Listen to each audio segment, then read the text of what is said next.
ان تمام چیزوں کی کھلے عام خلاف ورزی کی گئی، اور آپ نے دیکھا کہ جس طریقے سے آنسو گیس کا استعمال کیا گیا اور ایکسپائرڈ آنسو گیس کا استعمال کیا گیا، جس کے آپ کی صحت کے اوپر بڑے مضر اثرات ہو سکتے ہیں، ان چیزوں کو بالائے طاق رکھتے ہوئے ربڑ کی گولیاں چلائی گئیں، لوگوں کو گرفتاریاں، چار دیواری کا تقدس جو ہے وہ پامال کیا گیا، اور میاں محمود الرشید ہمارے اپوزیشن لیڈر بھی رہ چکے ہیں پچھلی، جب ہماری نون لیگ کی حکومت تھی اس میں، اس بار جو ہے وہ صوبائی وزیر وہاں پہ حمزہ شہباز نے ذاتی انتقامی کارروائی کا نشانہ انہیں بنایا کہ 70 سال کا میاں صاحب کی عمر ہے اور عدالتی حکم کے باوجود جو ہے وہ ان کو رہا نہیں کیا جا رہا تھا، اور آج پھر جو ہے وہ لاہور ہائی کورٹ نے توہین عدالت کی جو ہے وہ سماعت کی، جس میں انہوں نے چیف سیکرٹری کی، ڈی سی کی سرزنش بھی کی ہے، اور کارکنوں کی جو رہائی ہے اس کو میک شور کروایا ہے کہ وہ رہا ان کو کیا جائے۔ لیکن ایک طرف تو حکومت جو ہے وہ ہمارے کارکنان کے اوپر اپنی طاقت کا زور چلا رہی تھی، ریاستی مشینری کے ذریعے جو ہے وہ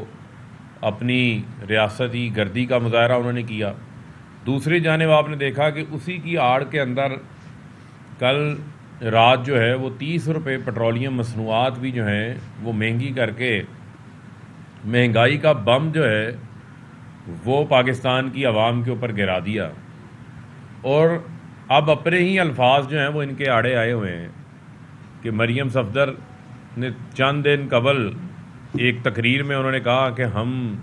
یہ بوجھ جو ہے وہ اٹھانا نہیں چاہتے، یہ بوجھ ہے۔ تو اب مجھے یہ بتائیں کہ یہ بوجھ آپ نے پاکستان کی عوام کے اوپر کیوں ڈال دیا؟ آپ تو پیٹرول کو 75 روپے لیٹر کرنے آئے تھے، تو پھر اس سے یہ بات ثابت ہوتی ہے کہ 3 سال جتنا ان کا پروپیگنڈا تھا کہ عمران خان نے مہنگائی کر دی، عمران خان نے مہنگائی کر دی، اب تو آپ آ گئے نا حکومت میں، اب کون مہنگائی کر رہا ہے؟ اب آپ ہی کے الفاظ ہیں، پیٹرول مہنگا ہوتا ہے سبزی مہنگی ہو جاتی ہے، پیٹرول مہنگا ہوتا ہے ٹرانسپورٹ مہنگی ہو جاتی ہے، پیٹرول مہنگا ہوتا ہے تو شائع خورد و نوش مہنگی ہو جاتی ہیں،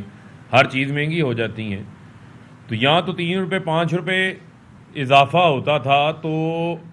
پورا شور مچ جاتا تھا، طوفان آ جاتا تھا، آپ نے تو اکٹھا 20% قیمتیں بڑھا دی، 30 روپے جو ہے وہ اضافہ کیا،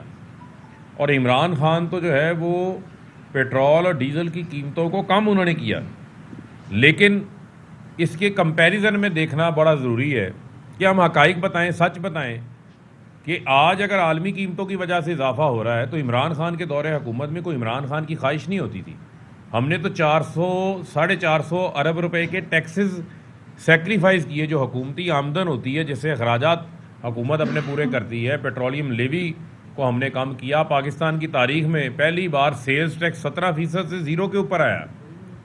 صرف عوام کو ریلیف فراہم کرنا جو ہے وہ ہمارا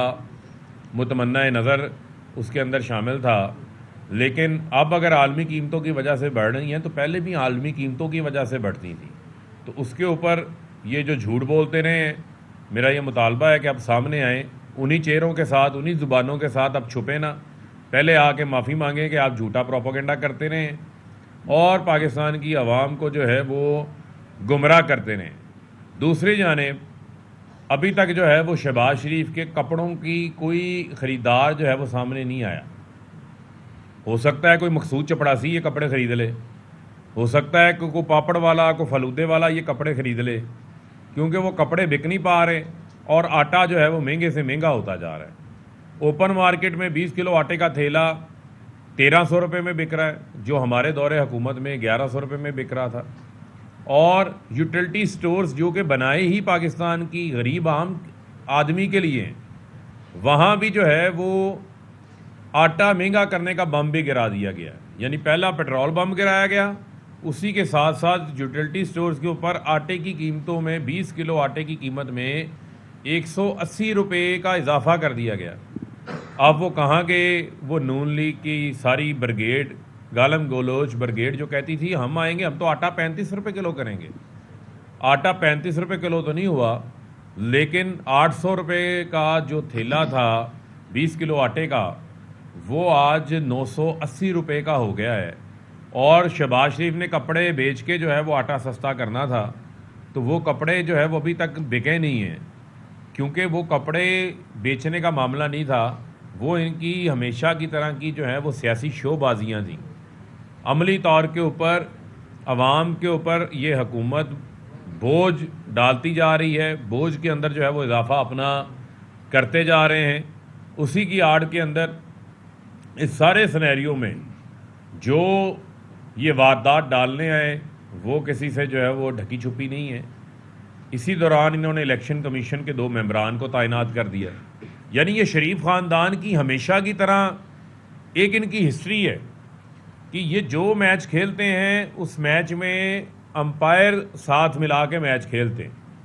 اب آپ دیکھیں کہ 16 ارب کے کیس میں شہباز شریف ملزم ہے، ایف آئی اے کے منی لانڈرنگ کے۔ اب شہباز شریف ملزم بھی ہیں، لیکن ملزم ہونے کے ناطے یہ اختیار بھی انہوں نے خود حاصل کر لیا ہے کہ وہ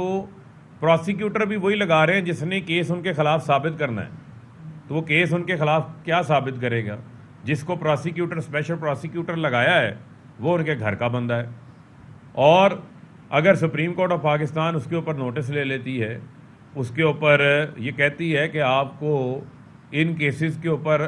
اثر انداز نہیں ہونے دیا جا سکتا، فوجداری مقدمات میں چاہے آپ وزیر ہیں، وفاقی حکومت ہیں، آپ کے کیسز اسی طریقے سے چلیں گے،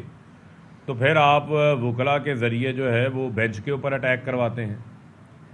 اور یہ آپ کا وتیرہ رہا ہے۔ کبھی آپ فزیکل اسالٹ کرتے ہیں،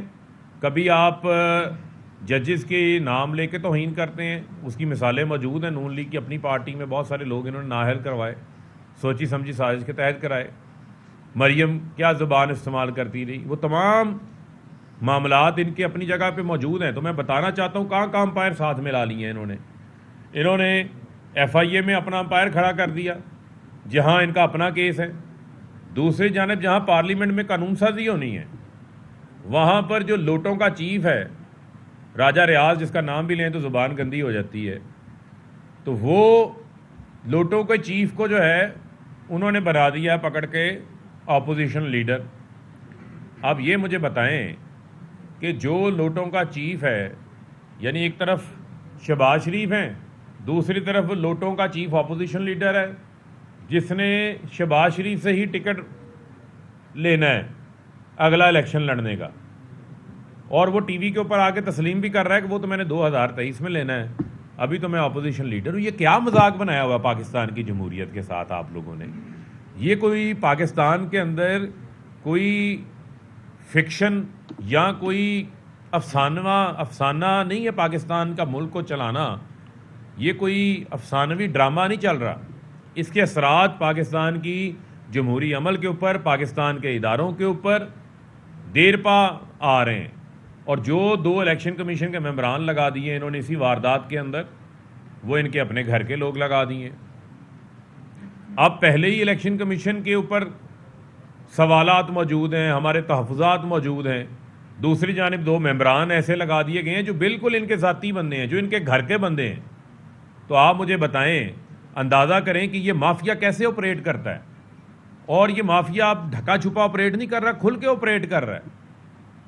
اسی کے ساتھ ساتھ جو ہے وہ نیب میں ترمیمی بل لے ہیں، جو پہلے انہوں نے کوشش کی تھی فیٹف کے بل کے اوپر لینے کے اوپر۔ اس کا مطلب یہ ہے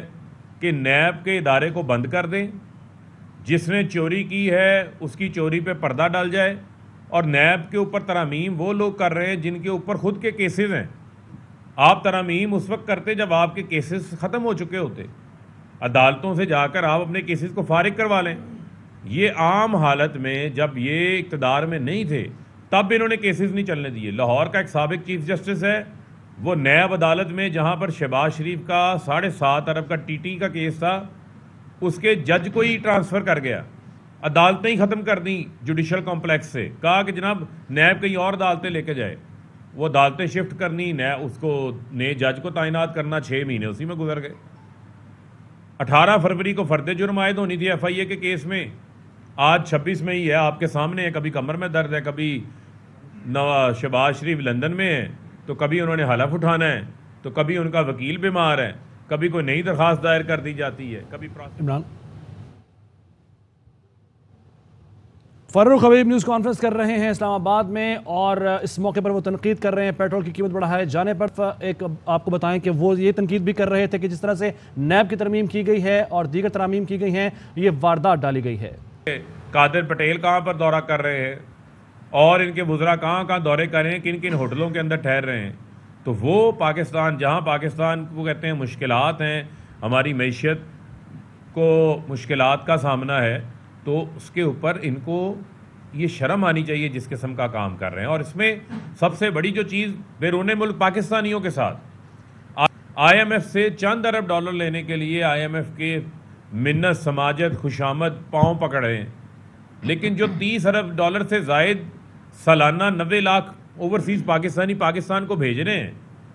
تو مجھے آپ یہ بتائیں کہ آئی ایم ایف کی تو ساری خوش آمدید کرنے کو تیار ہے، لیکن بیرون ملک پاکستانیوں کو ووٹنگ رائٹ نہیں دیا جا سکتا، یہ ان کا حق نہیں ہے۔ اب آپ مینوپولیٹ کرتے ہیں، کبھی کہتے ہیں جی 2 سیٹیں دے دیتے ہیں، کبھی 3 سیٹیں دے دیتے ہیں تاکہ سارے ووٹ جو ہے وہ ادھر ڈال لیں۔ یہ تو بیسک آئینی اختیار کے ہی خلاف ہے، اور سپریم کورٹ کا فیصلہ ہے کہ بیرون ملک پاکستانیوں کو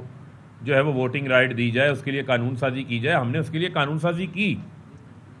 ای وی ایم کا انہوں نے خاتمہ کیا، کیونکہ یہ ٹھپا مافیا چاہتے ہیں کہ وہ ٹھپا سسٹم برقرار رہے۔ تو میں سمجھتا ہوں کہ بہت ضروری ہے کہ پاکستان جو ہے ان تمام صورتحال کے دوران نئے انتخابات کی طرف فوری جائے، اور نئے انتخابات سے عوام سے نیا مینڈیٹ لے کر نئی طاقتور حکومت آئے جس کے پاس عوام کا مینڈیٹ موجود ہو۔ یہ نہ ہو کہ آپ کٹ پتلیوں کے ذریعے، ضمیر فروشوں کے ذریعے ایک حکومت بنا کے بیٹھ جائیں، اور ہمیں تو ان کی ہٹ درمی اور ڈٹائی تو نظر آ رہی ہے، پتہ نہیں کیسے کر لیتے ہیں، اتنی بے شرمی کے ساتھ جھوٹ بولتے ہیں کہ جھوٹ بھی شرم آ جاتا ہے۔ جھوٹ کو شرم آ جاتی ہے، ان کو شرم نہیں آتی کہ کل اسمبلی کے فلور پہ کہہ رہے ہیں کرائم منسٹر شہباز شریف کہ ہم نے تو کسی کو گرفتار نہیں کیا، ہم نے تو کسی کی دیواریں نہیں پھیلانگی۔ تو مجھے لگتا ہے کہ شہباز شریف جو ہے وہ پاکستان کے کرائم منسٹر نہیں ہے، یہ کسی کمبوڈیا کے کرائم منسٹر بنے ہوئے ہیں، اور وہاں کی اسمبلی سے خطاب کر رہے تھے۔ یہاں پر تو آپ کے کیمروں نے دیکھا جو انہوں نے آئین کی اور بنیادی انسانی حقوق کی جو ہے وہ خلاف ورزی کی ہے۔ تو لہٰذا فوری انتخابات کی طرف جو ہے وہ آگے بڑھنا ہے۔ 6 دن کا عمران خان صاحب نے ان کو الٹیمیٹم دیا اور بڑی ذمہ داری کا ثبوت دیا۔ آپ یہ دیکھیں یہاں پر پروٹیسٹ ہوتے رہے ہیں، وائلنس ہوتا رہا، چند ہزار لوگ وائلنس کرتے تھے آگے، ہمارے کارکنان نے ظلم برداشت کیا، بربریت برداشت کی، جیلیں برداشت کی، آنسو گیس برداشت کی، بچوں پر آنسو گیس کی گئی، خواتین کے اوپر آنسو گیس کی گئی، سب کچھ ہوا، لیکن ہم نے جواب میں کوئی ایسا کام نہیں کیا جس سے پاکستان کا نقصان ہو، پاکستان کے ادارے پاکستان کی عوام کے آمنے سامنے آ کے کھڑے ہو جائیں، ورنہ صورتحال جو ہے وہ سری لنکا کی طرف بھی جا سکتی تھی۔ اور جب اس قسم کا کام کیا جا رہا ہوتا ہے تو پھر ایک ہلکی سی چنگاری جو ہے وہ پورے گھر کو جو ہے وہ آگ لگا دیتی ہے، لیکن عمران خان صاحب نے ذمہ داری کا ثبوت پیش کیا، اور کوئی اس کو ہماری کمزوری نہ سمجھے، یہ میں بڑی کھل کے بات کر رہا ہوں۔ پوری قوم نے دیکھ لیا کہ پاکستانی قوم جو ہے جب اپنے کاز کے لیے نکلتی ہے تو اس کے اندر برداشت کا مادہ بھی موجود ہے، ان کے اندر کمٹمنٹ بھی ہے، ان کے عزائم بھی پختہ ہیں، اور حق اور سچ کی یہ لڑائی ہے جس کے لیے پاکستانی عوام جو ہے کوشش کر رہی ہے، میں ان کا بھی شکریہ ادا کرتا ہوں، اور فوری ملک کو انتخابات کی طرف جو ہے وہ لے کر جائیں۔ اس کے علاوہ جو ہے کوئی اور راستہ جو ہے وہ موجود نہیں ہے۔ جی